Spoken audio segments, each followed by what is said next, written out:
Welcome to another episode of Artist Spotlight, the podcast. I'm your host, Mitch Stringer. And as always, we're brought to you through our alliance with the Maryland Photography Alliance, where you can check out all things photography. If you go to mdphotoalliance.org, there's great information about photography contests and so many of the camera clubs that align with the Maryland Photography Alliance, collaborate on all sorts of events. So I encourage you, if you take a look at the site, come back a week or two later, and very good chance there's updated information and some new things to grab a hold of to enhance your enjoyment of photography, both at the amateur and professional levels. So definitely something to check out. Well, this episode, I am extremely pleased to have Hugh Brownstone as my guest. Hugh is a Webby award-winning YouTube presenter. He is a photographer. He is an educator leading photography trips now around the world, and just an innovator in terms of the co-founding of a business around photography, and just really has his not only ears to the photography industry, to what photographers are doing, and just a noted creator himself, he and his wife, Claudia. So with that, let me introduce Hugh Brownstone. Thanks for joining me. It's my pleasure, Mitch. Thanks for having me. Well, the first time I became aware of you was on YouTube, and I was looking for just all things photography, and then I come across Three Blind Men and an Elephant, and like so many, I thought, what in the world is that about? So maybe a place to start anyway is, how did you come up with the name for your very, very successful YouTube channel? Well, I like that that's where you want to start, and I'm happy to share that with you. Three Blind Men and an Elephant, I came to as an Indian parable. I later learned that there was an analog in China, and that depending on who was telling the story, there were as many as 6 blind men, which gets complicated. But it goes like this. 3 blind men bump into an elephant. The first one bumps into a leg, figures it's a tree. Second one bumps into the nose and the trunk and figures it's a snake. The third one bumps into the tail and figures it's a broom. And from this, we begin to ask questions like, would it have taken a blind man, would it have taken a sighted man to come into the scene for the blind men to realize they were blind? What would have happened if they'd actually coordinated so that they could confirm or invalidate the assumptions that they were making? What would have happened if they'd used other senses, like hearing, like smell? And from this, we get to what is eventually the parable of the story, or the essence of the story, which is about intellectual humility. Because the essence of it is, one man's subjective truth might not be another man's subjective truth, and neither may be the objective truth. And there is such a thing as objective truth. And this is what informs the channel. It informs how I look at life, which is to say, I want to truly understand what it is that I'm seeing. I am curious, and I have sufficient humility to recognize that one perspective will not necessarily lead to the truth. And that since there are no other men here, I have to look at everything from multiple angles myself, except when Claudia kicks in. And then that's always fantastic because she's a different person. Well, it's ironic that we talk about subjective truth, because probably in this day and age, never more have we been dealing with issues around subjective truth and what is real and what is not, whether it's photography related or, any number of other things in society today. Spot on. And this is why intellectual humility matters so much, because so many people have very strong opinions. And of course, everyone is entitled to an opinion. But I find that many opinions, if not most opinions, are not worthy of respect.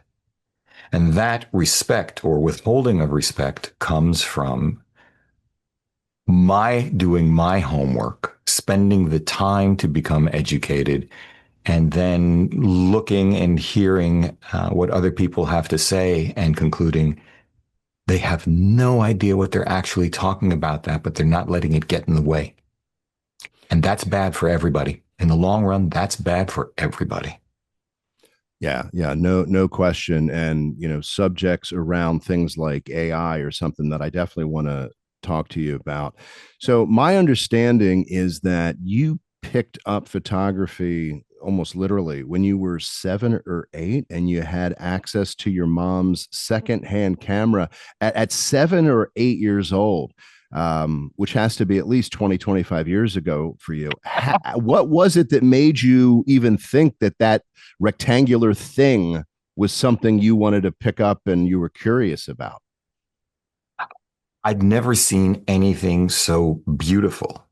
I'd never experienced anything so complicated. I'd never experienced anything so wonderful to have in hand. The the tension of turning the transport knob, the precise click coming from the shutter release, the ability to pull out the lens and rotate it and lock it in place, the amazing thing that happened when you turn this thing, which I later understood to be an aperture ring, and these blades would move like this inside. This was amazing. I mean, the most sophisticated piece of machinery I can recall ever having or using in hand before that was a little red radio flyer wagon, or maybe my first bicycle. No comparison. Well, yeah, yeah. So when you had sort of that fascination with the appearance of this device and the tactile and I guess audio experience of feeling it and turning knobs, etc., when did that become an understanding of what that device did, what that camera, what the output was, I guess, to use modern terminology? Well, it was a very specific output. It was a Kodachrome slide that my mother had taken with that camera, so 35 millimeter. And today, one would look at it and say there's nothing particularly remarkable about it. But that was the first time that I held it up to the light. So the light was shining through and the colors were brilliant and it was sharp. And at that time, an image coming from outside of the home either came through a black and white TV or a magazine, most often a newspaper or the comic books. So the level of resolution and color and nuance and subtlety was mind blowing to me. Mhm. That's what really got me started. So here you are, 7 and 8, and you've had that experience. So what was the, I guess, the steps, or where did you go from there to where you had that experience, and then talk about fast forwarding to now, all the things that you do. What was that next step? Were you the kid, the teen or the preteen who had a camera or who had access to a camera, walking around the neighborhood, or where did you take that fascination from that 7 and 8 year old level? Well, uh, it didn't start with taking pictures. It started with taking things apart. So Okay. I took that camera apart because I wanted to see how it worked. And, all the king's horses and all the king's men couldn't put it back together again. And I did terrible things to it. I mean, I spray painted it. I took off the vulcanite and threw it away. I took a piece of chalk to fill in the engraving because I thought it looked better. And there was a period where that's all that I did. I got my first camera from a very dear family friend, one of my mother's dearest friends, Lena. She was a wonderful, bright, talkative lady, and she got me not an Instamatic, but a Sears Easy Load, which was a Oh, wow. 126 camera. And the first thing I did with that is I took that apart. And, Immediately. yeah, yeah. The good news was I could put it back together, and I started to shoot with it. Okay. But it wasn't until I was 10 that I went away to summer camp for the first time. In those days, you went away for 8 weeks, and it was up in Maine, and there was a photography department. And that's where I learned how to develop film and how to print. And at that point in my life, I had so much time on my hands that it was wonderful to spend hours in the darkroom over the summer. I mean, sure, I learned how to water ski, play tennis, and all that kind of stuff. But it was, what anybody who gets into photography from that era felt. It's, wow, I can measure precisely. Yay, me. I mean, I'm 10 years old. I can measure not only volumes and weights, but temperatures. I can measure time. And as a result of mastering those things, I can create images. And when they would come up in the developer tray, that was amazing. But it was, again, the tactile stuff. I remember the first tanks that I ever used were Kinderman tanks, stainless steel. And it wasn't like the plastic reels where you'd go click, click, click, and it would kind of self-load. These, you had the reel in one hand, and you'd have to bend the film just the right amount, give it a bow so that it would slip into the rungs, the closing, tightening rungs, and then you would go like that. And again, it's the tension and the precision and the sense of accomplishment. This is what blew my mind. And I came back, and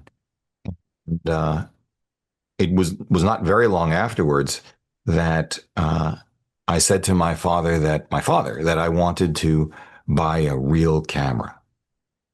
And he said, okay, what do you want to buy?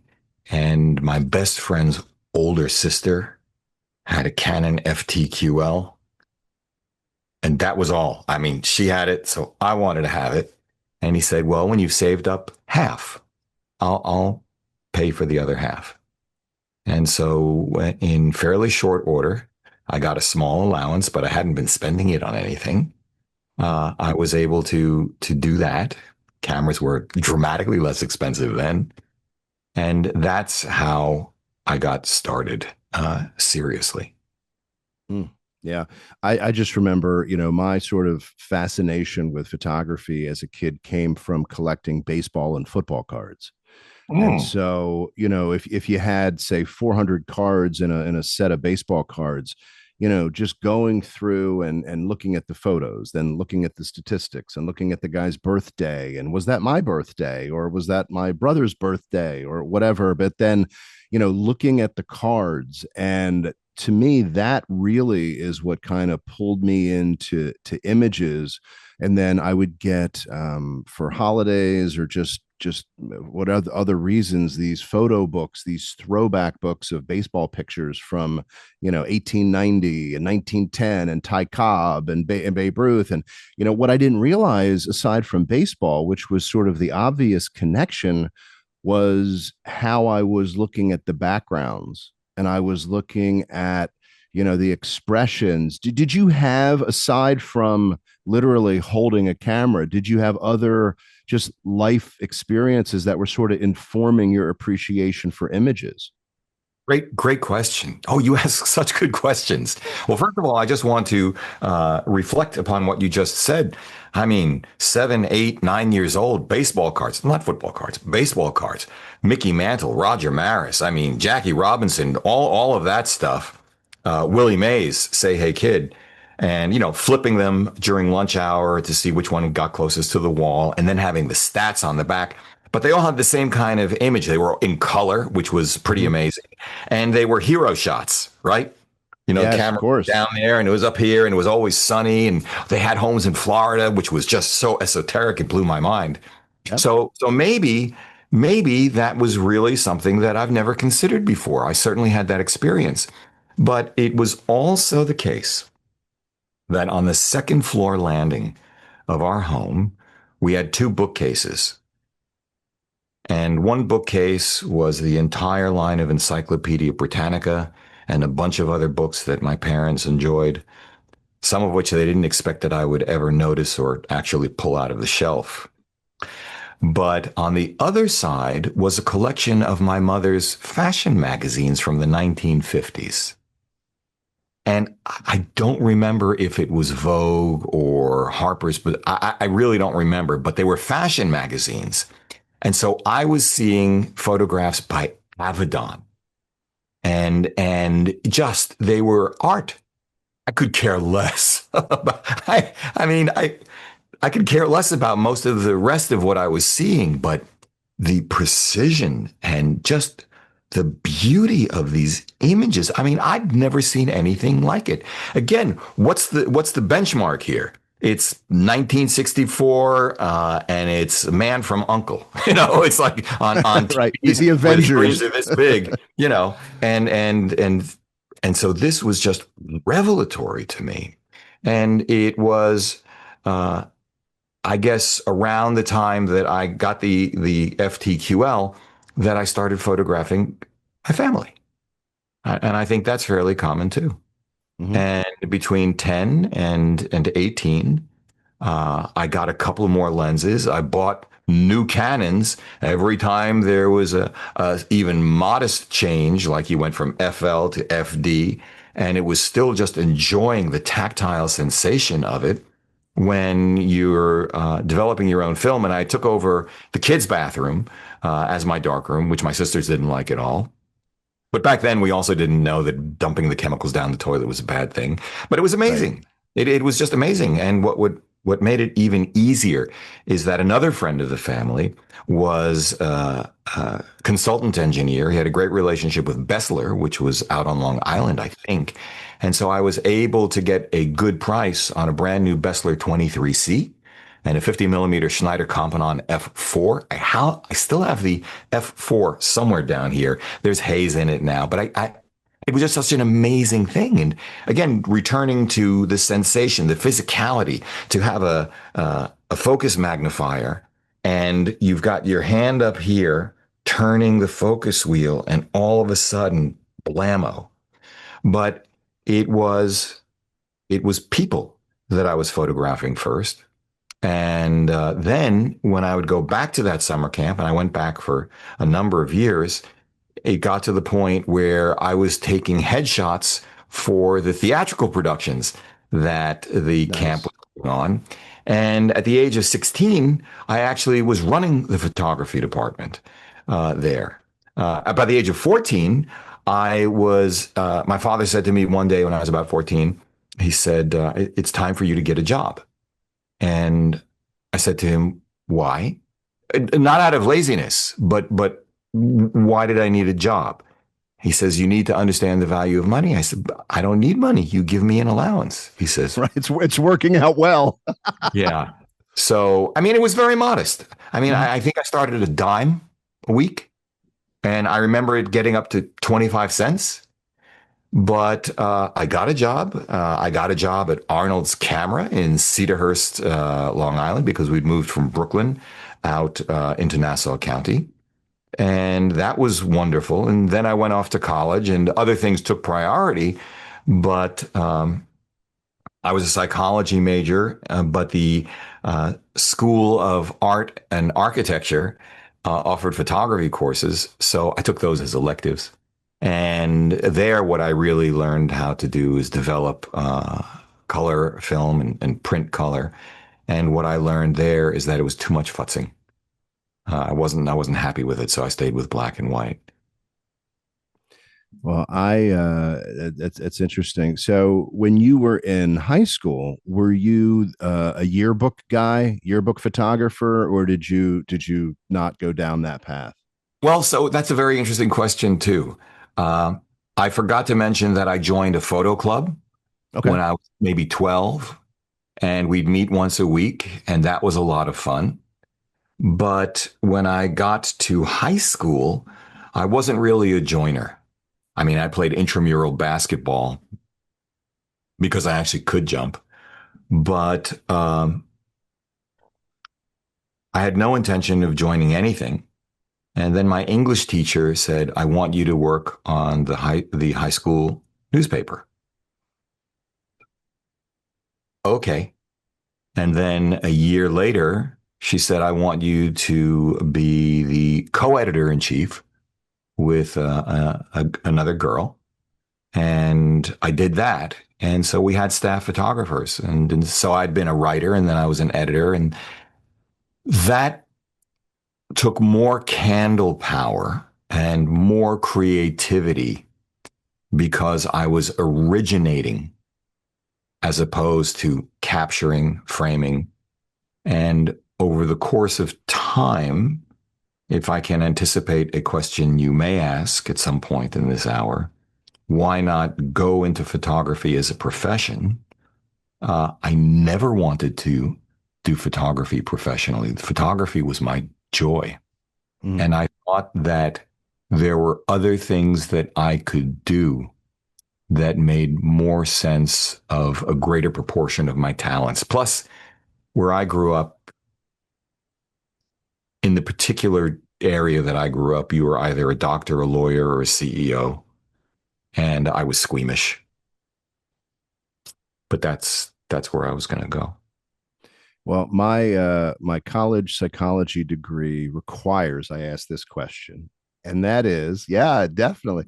The question is, you have, I think, people whose origins early on in photography kind of fall into maybe two camps. One is the person who has the camera and they are in the midst of everything with friends and stuff, and they're just, and now I'm taking pictures. And then you have the other person who's a bit more of an introvert, and the camera is their passport to interaction.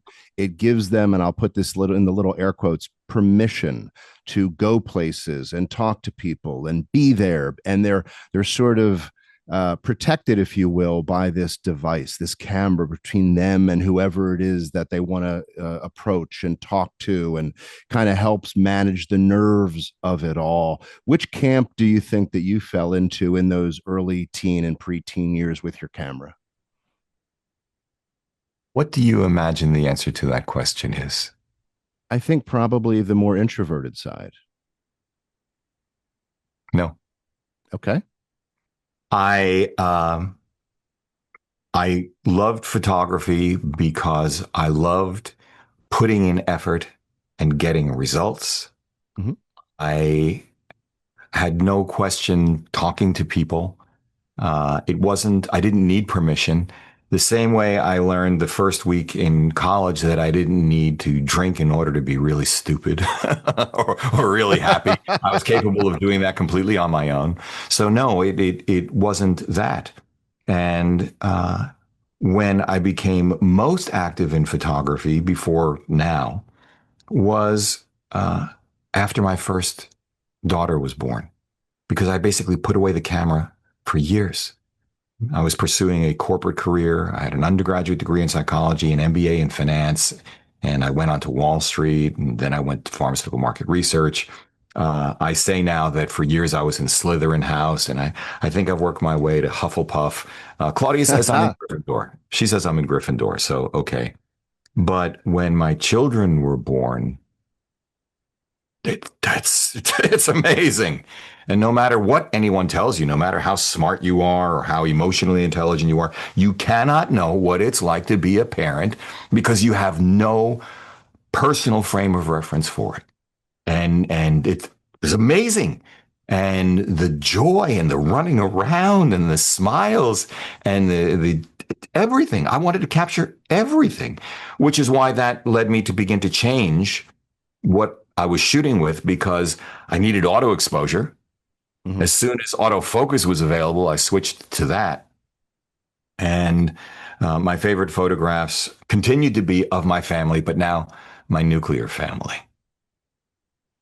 Well, and maybe by explanation, it'll bring about my next question, and that is, my thought in terms of you potentially being an introverted person early on, is that for those who are, photography can become a gateway to understanding that interaction really can be a very safe space. And then once you walk through that door and you realize that, kind of this inner person comes out and they think, okay, wow, all those years I was kind of hesitant, but now I'm out there. Now, in your case, as you said, you didn't really have, an issue with that. And I guess the question that this leads to for me is not about introvert extrovert. It's about your career prior to becoming so involved in photography. When you moved from doing that to what you do now, was it like this, I'm not going to break into song, but like a whole new world Was it sort of like, the colors were brighter, the air smelled better? Was it like, wow, this is where I need to be? What was that transition like for you emotionally? Well, let me answer that question, but first, let me just return to this introvert versus extrovert Yeah. and say there's a difference between being an introvert and being very comfortable being alone. Mhm. I occupied myself. I was just happy. Whether it's playing with building blocks or Legos. I mean, I played with them until way too long. I'm not going to tell you how old I was when I actually stopped playing. But as far as evolving past the corporate world, so I had all of these wonderful photographs of my children, and I made big prints. I embarrassed the heck out of them, but these were just amazing. I thought they were big. They're this big. And I had them framed, and I had an Arakawa hanging system, and I had them all over the house because this is what gave me joy. Even if we were off at school, or I got back home after they were already asleep, or I left before they were awake, I had them. Um, but I was successful enough that I was able to retire early.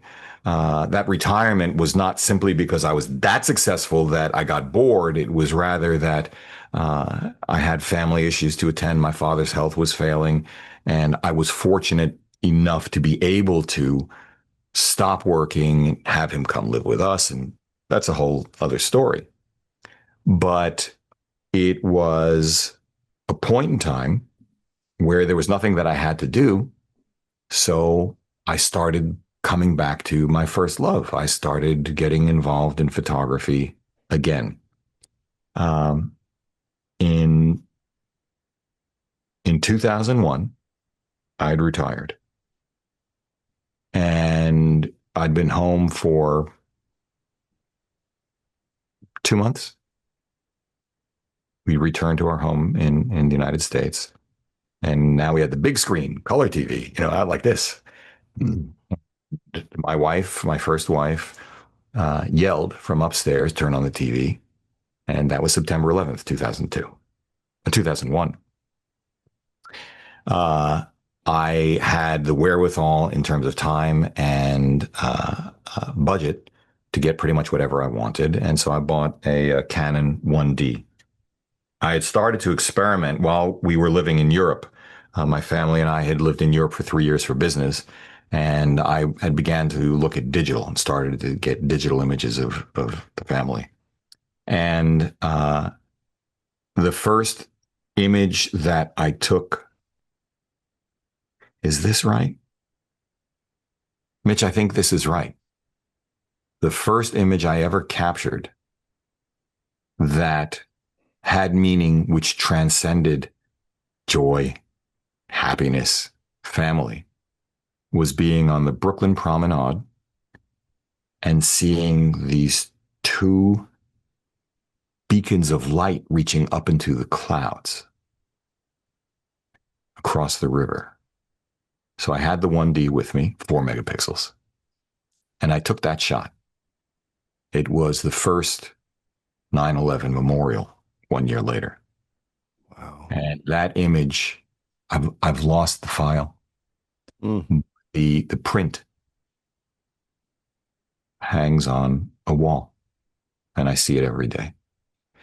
But it wasn't until much later, because I did have an entrepreneurial venture or two that failed, um, that I retired again.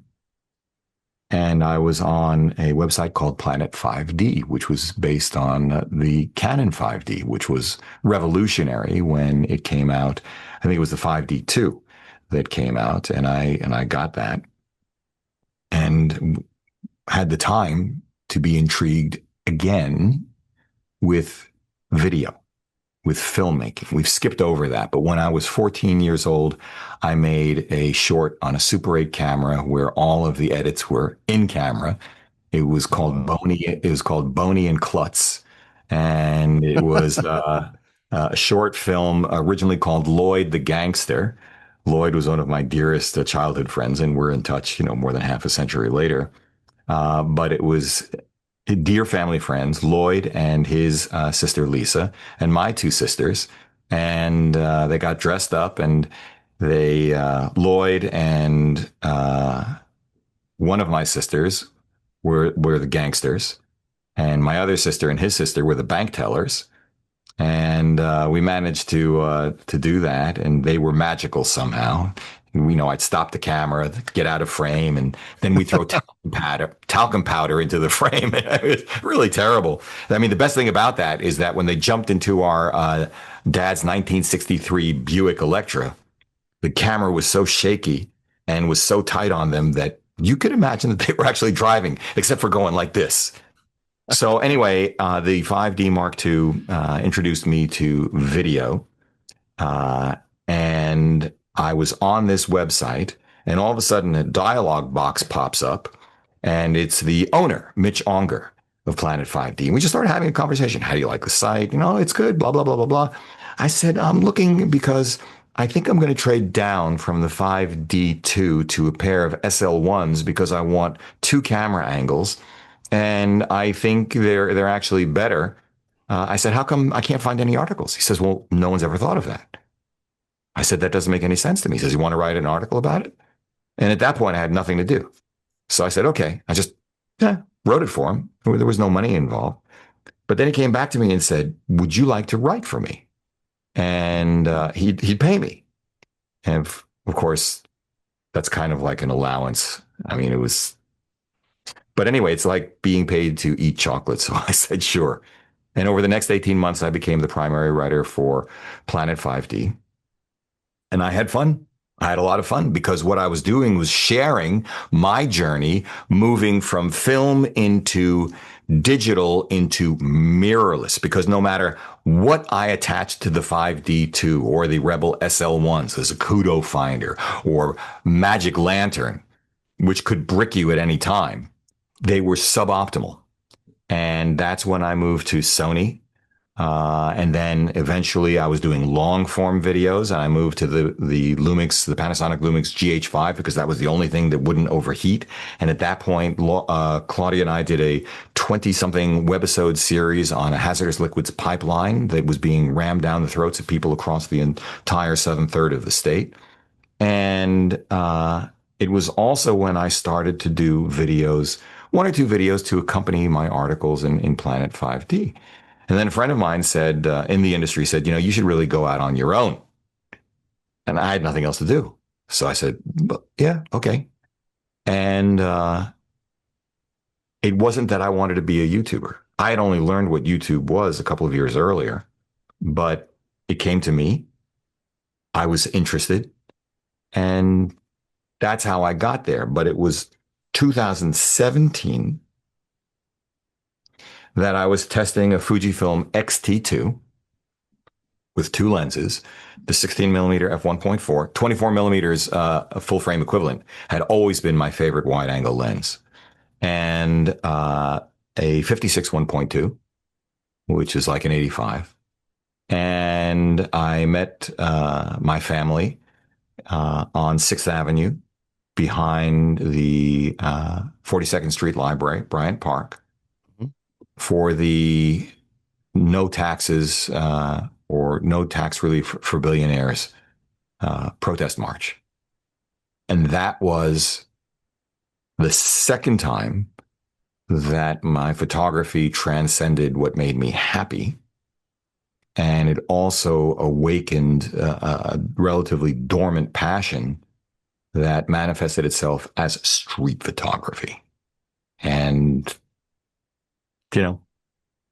here we are. I use the expression living a photographic life. I mean, I like yourself, have spent a lot of time in financial services as a career, and with this, undercurrent, if you will, of photography that's been a consistent activity throughout that professionally.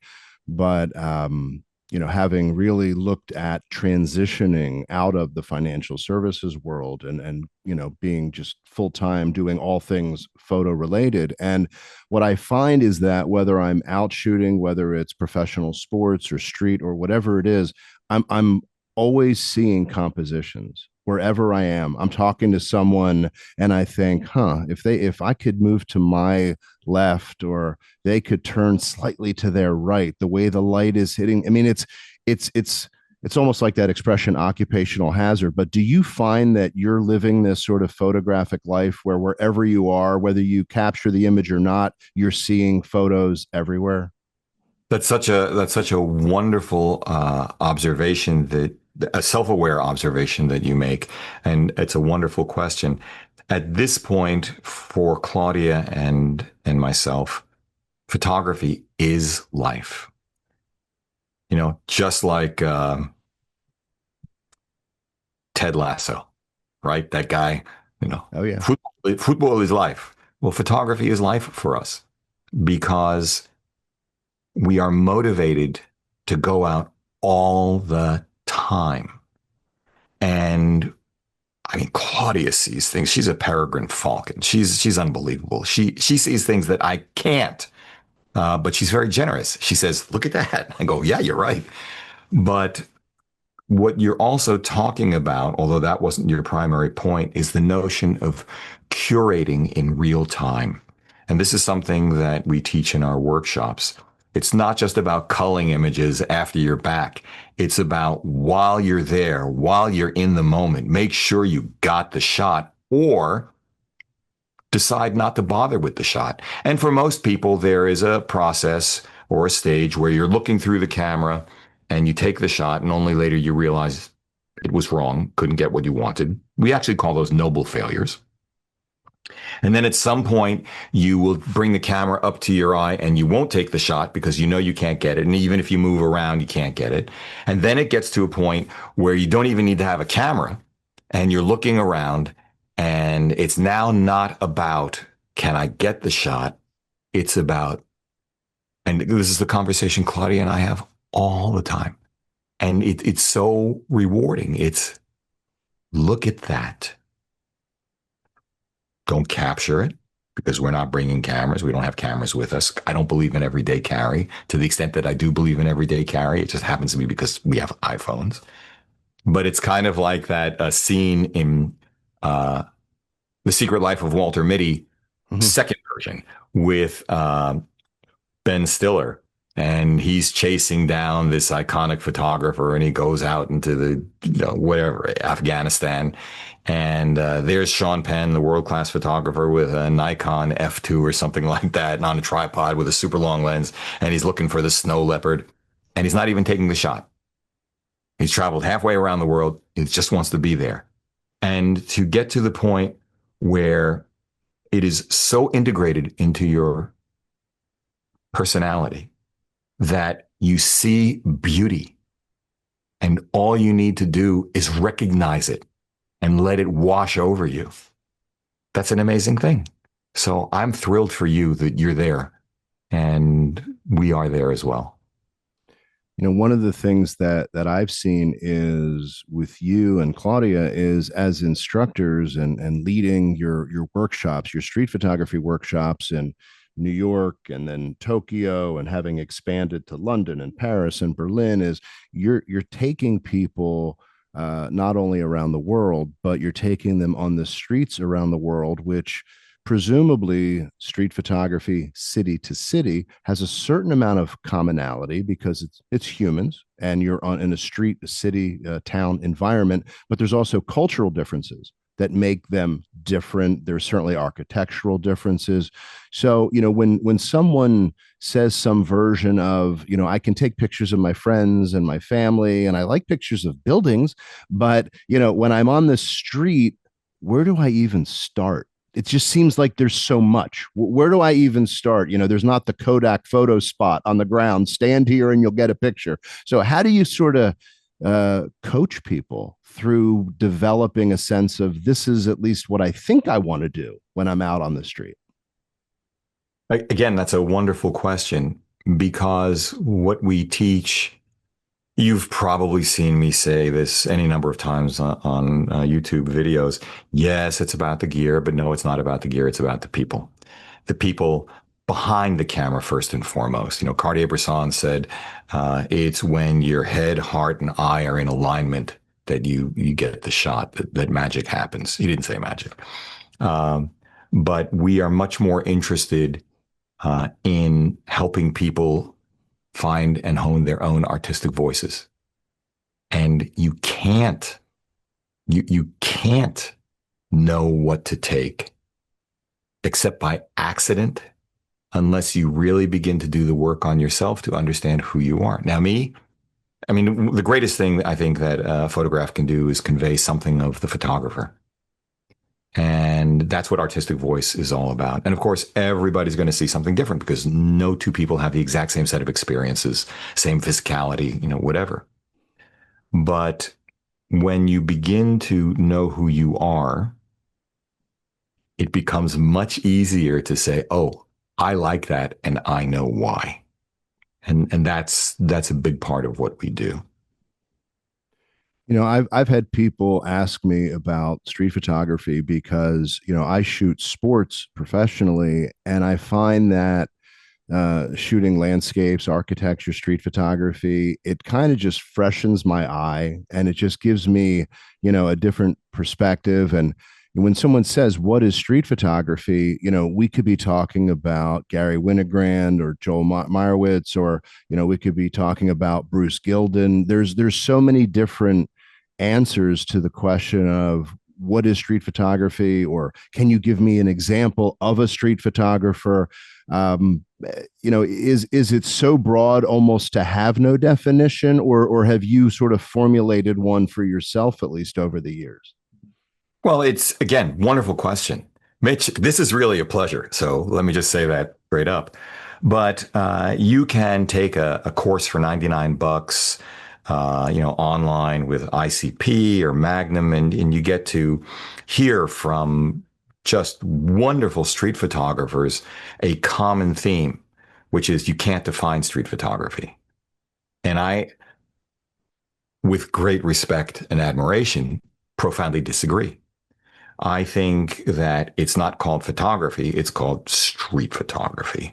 So what we do is we offer a prompt in our workshop, which is to say, we say to people, look, we're going to tell you what we think it is and try to work within the constraints of that, because from constraints come creativity. And so what I say is that street photography is about the built environment. That's it. It's about the built environment. And what that means, whether people are in frame or not, it's about the people, because the people built it. And so there's no way that a landscape photograph is street photography. We exclude paparazzi. We exclude studio portraiture. We exclude fashion. We recognize that portraiture and fashion can be cousins to street photography. We recognize that documentary photography is a cousin to street photography. In some of our work, it's a very close cousin. We regard it as one and the same because around 2017, I also had the occasion to shoot with an M10D. And as originally from New York and having lived in New York after graduate school, I was a classic New Yorker in that if I saw homeless people on the street, I just went like this because I had to be someplace else. I have no time for that. But at that point, 2017, all of a sudden, and after speaking and interviewing Anya Sear, who had been the executive director at the time, who was the executive director at the time for the Henri Cartier-Bresson Foundation, recognizing that the original title of the decisive moment was Images à la Sauvette, Images on the Run, which I came to internalize as stolen moments, that I actually had an obligation to bear witness, right? So that's that is part of street photography for us. There are ethics around that. Returning to your earlier point about different cities, there are different ethics about that by law. But law doesn't figure prominently at all in what we do. Ethics do. Ethics do. And so that gets to be very, very interesting. But again, back to this notion of what is street photography, it's the built environment. So if it's a rural country road, or it's a small town on that path, or it's a gas station in the middle of nowhere at night on this road where sand is blowing on it, and if not for our GPS, we would have gone off the road.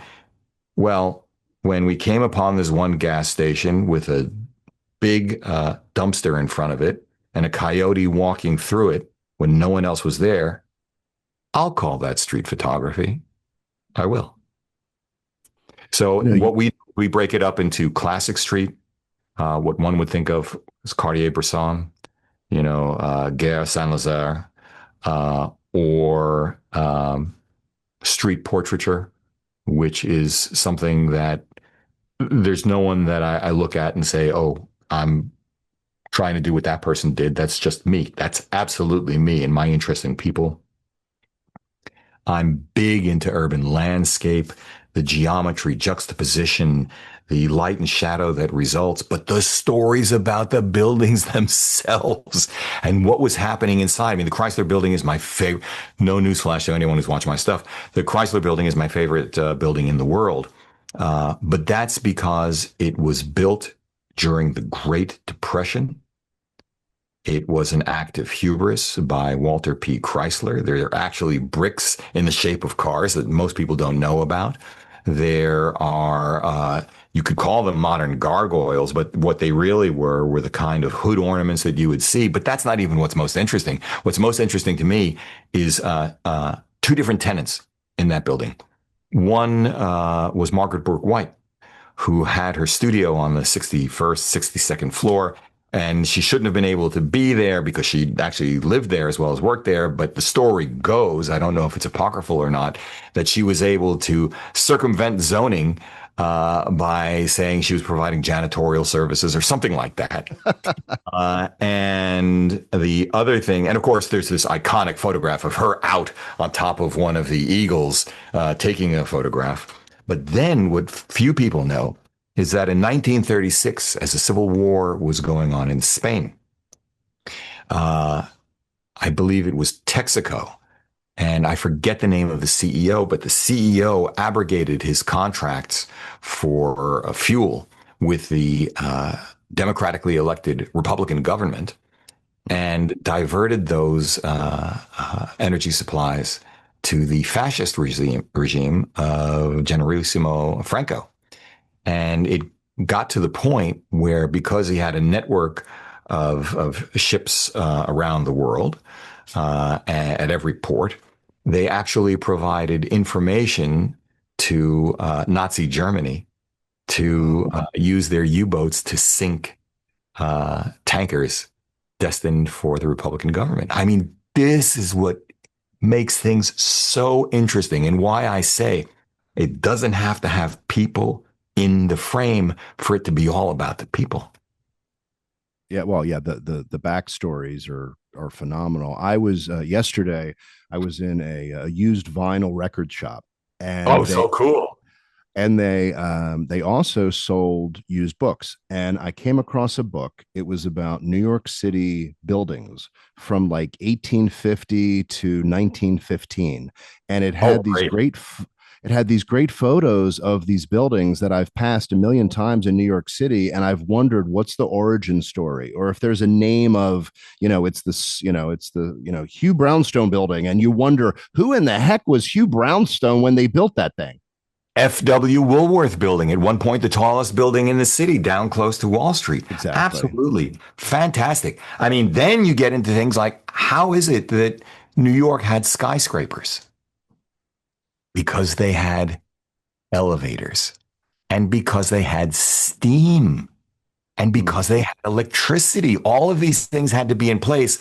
Plus, the foundation of the island is granite, so you could build them high. All of these things come into play. It's all amazing. And there's so much that we can learn from investing time in history to inform our sense of where we are now and where we're headed. Hmm. Yeah, and it's really an outgrowth, of photography and curiosity and asking questions. And speaking of curiosity, so there is, maybe prevailing is too strong, but I'll go with it. There's a prevailing logic that people who are very creative are not necessarily equally as business savvy, and people who are very much into business and finance, et cetera, and maybe the rigidity associated with that, are not maybe as creative. Maybe they don't think outside the box, to use that very overused expression. But given your background that we've kind of touched on in the business world and certainly the creative world, maybe it wasn't surprising that you and your partner Ed founded Helium Design Lab. And, full disclosure, I am a purchaser and proud owner of your grip that is on my Q3 43, which absolutely love. But how did that even come about that you and Ed wanted to create essentially an accessories and design entity? How did that happen? Well, the first thing is we didn't. Okay. This was an accident. So I do one-on-one mentoring and video mentoring. So Ed signed up for a session. He had one photograph that he wanted feedback on, and I saw immediately that he was a wonderful photographer, and our conversations just got really wide. And from that point on, we just developed a wonderful friendship at a distance because he's down in Atlanta. But this happens. This happens in our workshops too. We make friends, and there's this self-selection process that the people who engage with us, who choose to spend time with us, are extraordinarily competent, interesting, good people. So he ended up getting a Q3 because I recommended a Q3. And when I bought my first Q3, the 28, that was the only one that was available. Of course, I got the grip for it because I wasn't buying it to have it up on a shelf. I wanted to use it in the street. And all my cameras, I had developed what I call the tefillin grip. My grandfather actually put on tefillin, these thin leather straps. And so you get a leather strap on a camera, and I'd wrap it around my wrist. And I wouldn't do neck carry. It would be a neck strap, but I would carry it so that I was basically locked into the grip of whatever camera, and I could pull it up, I could swing it. It was just nice and easy. But the factory grip for the Q3 had two deficits. One, the geometry of it meant it wasn't that easy to hold it like this. And the second thing was they had prioritized Qi charging over access to the battery and the SD card. Well, one of the things that had happened before we got to this point is that Ed, who is a registered architect for more than 25 years and who might have gone into industrial design except for a twist of fate. I might have gone into architecture except for a twist of fate. And I've always been fascinated by design. He got a 3D printer, and he wanted to play with it. And I use a teleprompter, and I have very strong ideas about what a teleprompter should be. And so we started playing with the idea of doing a teleprompter. And it was so much fun. I mean, this was just fun. And the back and forth, and let's do this. And Ed brings his own set of skills and orientations. And we complement each other so well. But we got to the point that we couldn't take it past it to get to what I thought could actually be something that we'd sell. We weren't thinking about doing it. We just started as a lark. But Ed was putting in so much time that we just couldn't get it to where I thought I could get behind it. And so we just let it go. Q3 comes along, and they should have done this. They should have done that with the grip. And so we start designing a grip just because we're going to make two of them. One for him and one for me. That was the plan. We were having so much fun. And we kept saying, well, we could do this and we could do that. And really, we should do that. And we got to, 3D printed prototype. He was getting his money's worth out of the machine down in Atlanta. And he would send it to me and I would hold it and, we got to do this, we got to do that.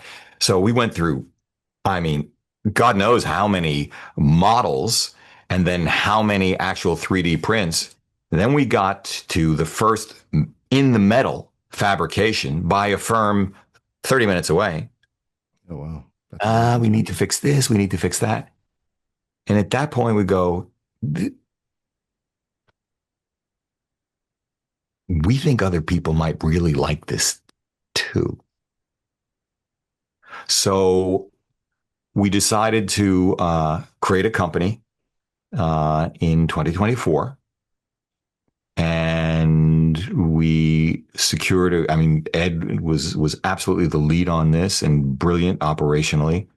The fabricator is a DoD contractor, so it does work not only for the government, but for SpaceX and Lockheed and all of those guys. They really know what they're doing. Ed has developed an excellent relationship with them. And people were asking already, just seeing the first grip, we'd like to invest. It's okay. Don't want anybody else. We have this great idea. Don't want anybody else's ideas. And so because of a failure or two that I'd had, I was fairly conservative, and we started off small, and we sold out within, what was it, 3 days, 4 days, our first run. And we were profitable our first year. We're not through the second year, and we already have more than double the sales. I mean, significantly more than double the sales that we had in the first year. We've broadened the number of things that we do. We went from the Q3 to the M11 and then the Q2. We did a very limited production run for the Sigma BF, which is just incredible. We added AirTag support, internal compatible, and you can't get it out without breaking the grip or the camera. So it's anti-theft. There are no external screws, so you can't just unscrew it in the grip itself. The grip for the M11, which is the Helium 11, fits perfectly with the MEV1. So that was fantastic. And we have a couple of other in the pipeline. But it's a question of where is the kink in the curve? I mean, we make this in the United States. Everything is hand assembled, hand inspected. It costs a lot of money to do that. And we're keeping our day jobs. It's not like we're making that much money, but it's just been a joy. And we will do it as long as it continues to be a joy. So that's that. But this notion of business people not being creative or creative people not being business focused, sure, there's a lot of truth to that. If you're creative and you're successful, you really don't want to be spending your time doing QuickBooks. So you get somebody else to do that. And the flip side is, if you're a business person and you're really good at strategic planning or managing up, down, and across organizations, then you don't want to do photography, say, for photography's sake. But there are people on both sides, who can do both, left and right brain. And some of the most creative people on the planet are in business. And some of the most disciplined people in the world are in the creative side of things. I mean, you have to be incredibly disciplined and long-term thinking to write, to act. So there are different versions of discipline, right? There are different versions of time frame or horizons. So I think it's not a completely false thing to draw that distinction, but I think we draw two-point or just bifurcate people into one of two camps, that we do ourselves a disservice. No, that makes a lot of sense, and especially, with the evolution, or some may argue de-evolution, if that's a word, today in the creative space, where There's less magazines than ever before. There's less newspapers than ever before. Sometimes you don't know what's real and what's not real with AI and filters and everything else. So I think those folks who are creatives, who have a business mindset, will really do very well by themselves, sort of navigating through what's next, whatever is next. Yeah. I think a perfect example of a creative endeavor which requires business savvy is to be a content creator. I really don't like the phrase, but if we accept that a content creator is someone who chooses or has the ambition to make money on social media, then they have to be creative and they have to be very business savvy. It has to be both. No Yeah, question. yeah. Now, Well, you can get to how creative is that really, but that's a different story. yeah, yeah, and that's a whole interesting thing. And for a quick sidebar, essentially on this topic, but I was staying at a hotel in New York City, and they had a wall of NFTs. And a lot of the imagery, for example, was a young woman walking to the very edge of a building and looking down from this very edge of this building. And, maybe it's AI, but, with all these disasters we've heard about where these quote unquote influencers, fall to their death 50 stories, what is creative, which is, hey, look at me, which, it's, I guess it's for the viewer to decide. One thing that I want to ask you is, there's so many people on social media now who are, in air quotes, killing it, and the fire emojis, and that's the greatest picture ever. And we can debate whether that picture or that creator is the greatest ever or not. But if we look at folks who have been doing this being photography for decades and generations, um, who were and are your influences in photography?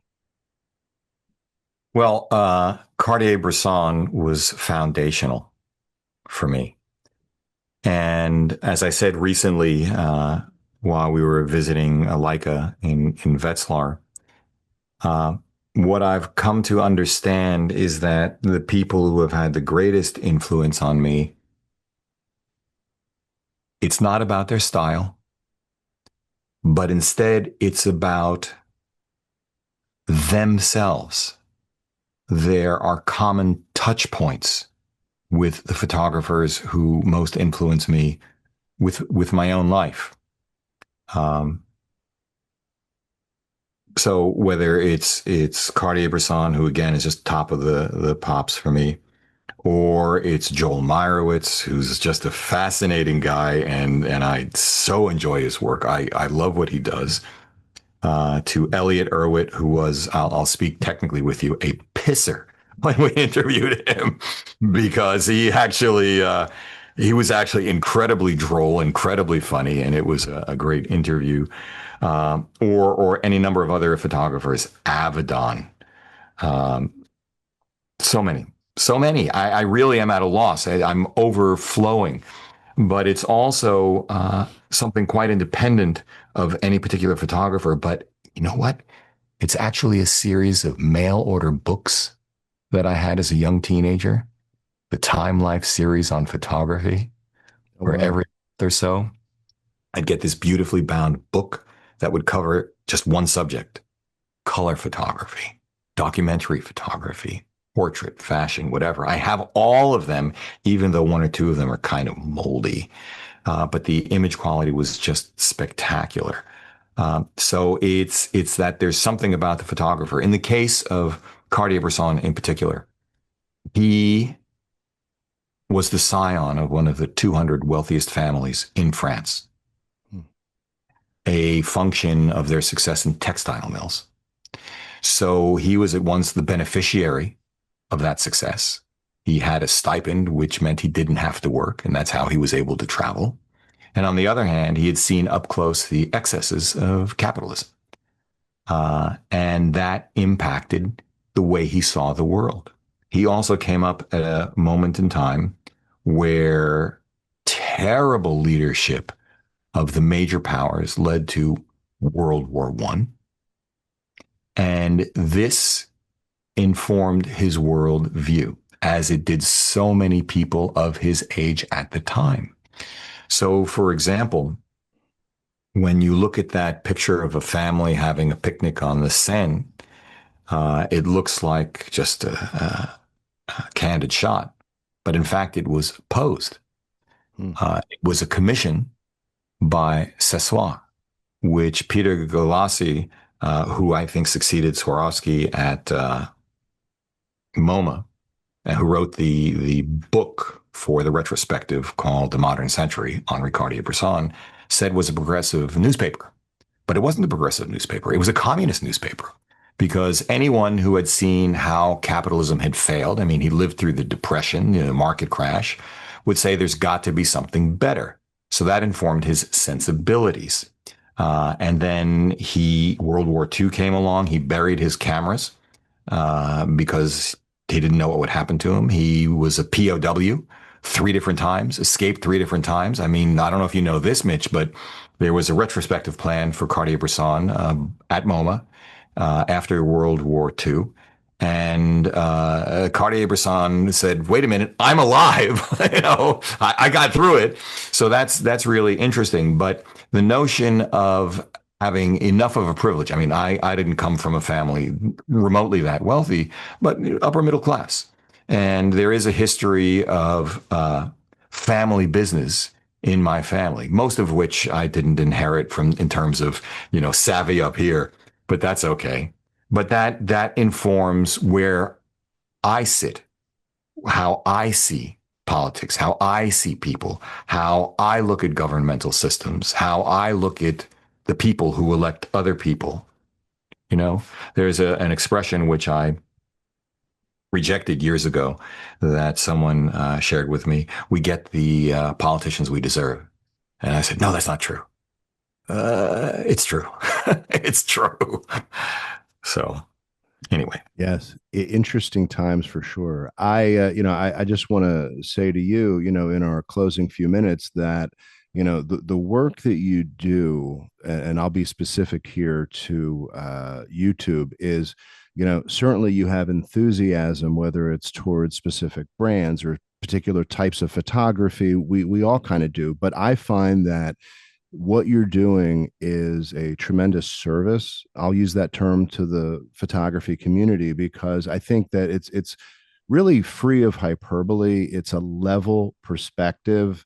And I know I appreciate that. And I know many people do. So I would be remiss if I didn't, share that opinion with you. I also want to ask you the question, there's going to be many people who want to follow your work, and whether it's YouTube or website, and look into some of the other things you're doing with the various trips around the world. What are the best places for people to go to keep up on all things Hugh? Well, Hugh is like a rain barrel. I mean, the water just keeps flowing until it just starts coming out the side. So I am 3 years behind on our second book, and I'm probably 4 years behind on updating our website. And I'm rubbish when it comes to email lists and all the rest. But you can always go to Instagram, just Hugh Brownstone, no spaces, and you can see what I'm doing there. I have 3bmep.com is a website which began when we harbored ambitions of being a production house, and we did a little bit of that, but now it's just an omnibus website. But that's where you can sign up for one-on-ones, or you can sign up for our workshops, or can contact us. I have, and where you can see my work, although again, that needs to be updated because we keep taking more photographs and go, oh, we should really include that one. And that one just, it was great at the time. I think you should get rid of that. So sure, it would be great if we had a curator.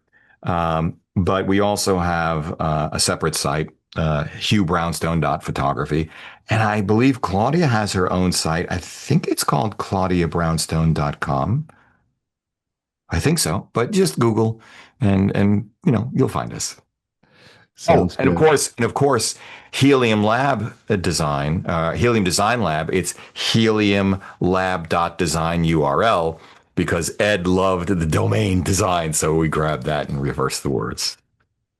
Well, sounds good. And I just want to thank you for being so generous with your time and spending it with me and sharing all your insights and thoughts with everybody listening. So thank you very, very much. Well, Mitch, I want to take a moment to thank you. Thank you for doing your homework. Thank you for asking such wonderful questions. Thank you for sharing your perspective. And thank you for being so kind in your comments toward me. On that note, which is very kind of you to say, I want to let everybody know that we publish on the 1st and 15th of every month. So be sure to subscribe. Make sure you get the new episodes as soon as they come out. We've got some exciting things coming up, including naturally the interview here with Hugh. And until next time, I wish everybody great light. I wish you terrific shooting, and we'll talk again soon.